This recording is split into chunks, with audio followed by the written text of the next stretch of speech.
for me, the most important thing here is customer services. You might be able to market all the customers to your website, they might be able to convert properly, you might even be able to send them shoes, but unless they're getting the service they need at the end of the transaction, and unless you can manage that customer's expectations and ensure that their NPS, their satisfaction at the end of that cycle is good, then they're never going to come back. And simply acquiring customers and pouring customers into the top end of your funnel when you're trying to expand internationally, where the shipping costs might be much more expensive, it's not going to work unless you're retaining those customers. So for me, service is important there. For me, I'm more interested in how channels interplay with marketing channels.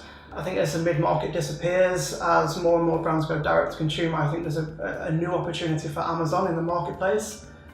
People need to start looking at what that end-to-end the profit tree looks like. So previously, where you were giving 20% commission away to Amazon, it seemed uninteresting, but now costs are getting so high in the traditional channels like Facebook and Google.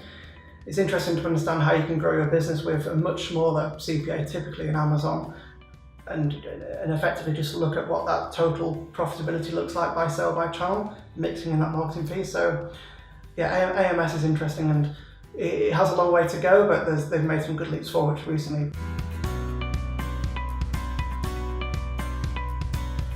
This is, not only will it be the first time I speak at an expo, it will be the first time I've even been to an expo. I spent the last 10 years sort of hiding underneath my desk and doing my own thing. But yeah, I'm excited to understand what the scene is and to network with the guys I've been working with for 10 years, but to understand how they're moving forward and listen to more of the talks about mainly cross-border e-commerce as we look to grow our business and learn from best practices.